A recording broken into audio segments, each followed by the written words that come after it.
PT Freeport Indonesia mengucurkan dana 1 miliar dolar Amerika atau sekitar 14 triliun rupiah untuk pengembangan tahap pertama tambang bawah tanah di Grasberg, Papua. Bagaimana perkembangan tambang bawah tanah itu hingga kini? Simak wawancara jurnalis senior Metro TV Suryo Pratomo dengan Presiden Direktur Freeport Indonesia Tony Wenas berikut ini.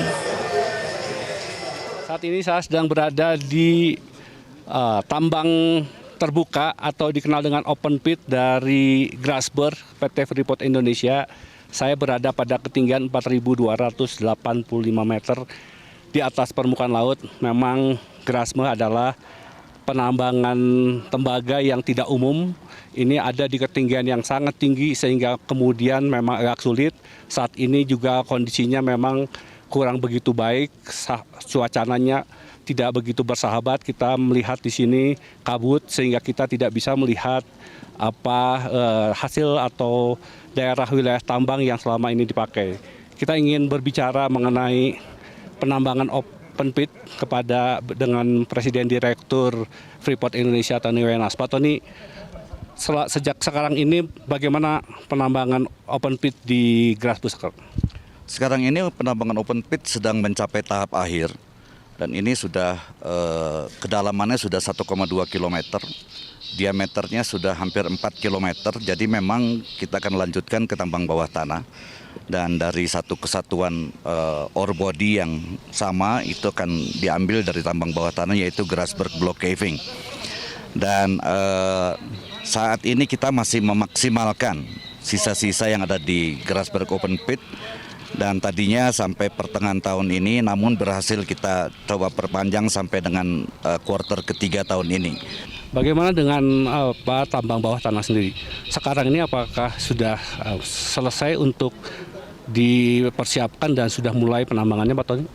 Sekarang ini kita ada 4 tambang bawah tanah, yaitu Deep Ore Zone yang sudah berproduksi, kemudian ada Big Gosan yang memang sudah berproduksi, yang 2 lagi yaitu Grasberg Block Caving dan Deep Mill Level Zone itu sedang dipersiapkan.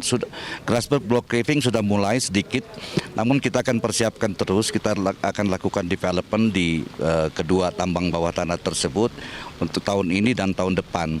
Jadi memang produksi keseluruhan PT Freeport tahun ini dan tahun depan akan turun sekitar 50%-nya, namun tahun 2021 begitu kedua tambang bawah tanah yang besar ini siap beroperasi penuh, itu akan langsung meningkat lagi dan dari tahun 2022 ke depannya akan full speed kita dan kembali berproduksi normal di level sekitar 200.000 ton biji per hari.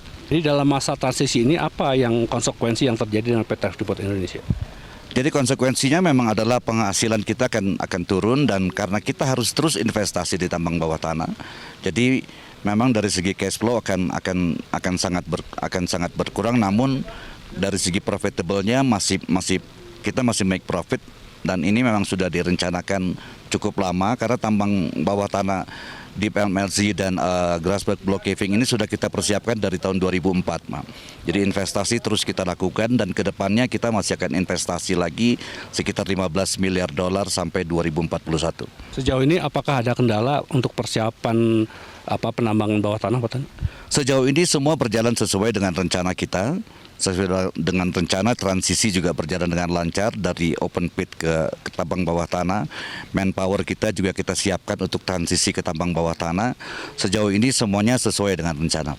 Apakah ada pengurangan jumlah karyawan pada masa transisi ini? Transisi ini sebenarnya kita tidak melakukan, PT FI tidak melakukan pengurangan jumlah karyawan, cuman memang kita akan mengalihkan mereka untuk ke tambang bawah tanah.